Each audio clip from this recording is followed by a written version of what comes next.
यह है समुद्र से घिरी द्वारिका नगरी, श्री कृष्ण की द्वारिका नगरी, जहां आज श्री कृष्ण को परीक्षा देनी थी। द्वारिका नगरी में एक दिन एक अनोखी चर्चा चल रही थी। राजमहल में सभी रानियां, ऋषि और सेवक उपस्थित थे और वातावरण भी कुछ अलग सा ही था। राज्य सभा के मध्य श्री कृष्ण शांत भाव से बैठे थे। उनके चेहरे पे वही दिव्य मुस्कान थी जो हर समय हर रहस्य अपने भीतर छिपा लेती थी। रानी सत्यभामा अपने सौंदर्य, वैभव और प्रेम पर अत्यंत गर्व करती थी। उन्हें विश्वास था कि संसार में उनसे अधिक कोई कृष्ण से प्रेम नहीं कर सकता। सत्यभामा मुस्कुराकर बोली, मैं सिद्ध कर सकती हूँ कि मेरा प्रेम सबसे मूल्यवान है। सभा में सन्नाटा छा गया। श्री कृष्ण ने उनकी ओर देखा और बस हल्के से मुस्कुरा दिए, जैसे उन्हें सब पहले से ज्ञात हो। पास ही रुक्मणी भी शांत खड़ी थी।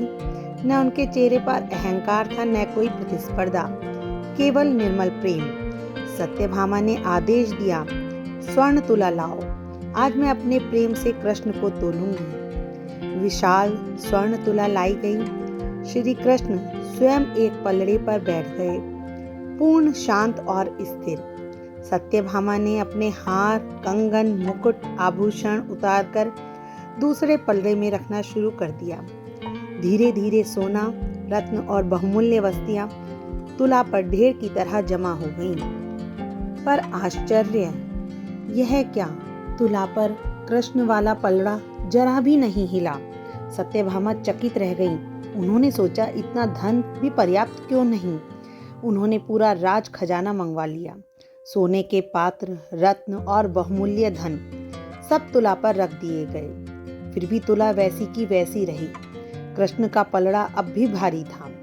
उसी समय वीणा की मधुर ध्वनि गूंज उठी। सत्यभामा को चौंका हुआ देखते वहां पर देवऋषि नारद प्रकट हुए। नारद की मुस्कान, उनकी मुस्कान निराली थी। वो सोने को ढेर को देख रहे थे, कभी कृष्ण और सत्यभामा जी को। नारद जी बोले, देवी, यह क्या, तुम प्रभु को केवल एक सोने के पात्र से या सोने के आभूषणों से तोल रही हो? नहीं, प्रभु को इससे तोलना नहीं, मुश्किल ही नहीं, नामुमकिन है। मुस्कुराकर बोले, देवी, भगवान को धन से नहीं, केवल भाव से तोला जा सकता है। यह सुनकर सत्यभामा का गर्व धीरे धीरे टूटने लगा।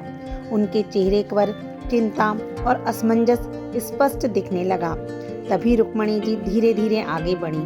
उनके हाथ में न स्वर्ण था, न आभूषण, सिर्फ एक छोटा सा तुलसी का पत्ता था।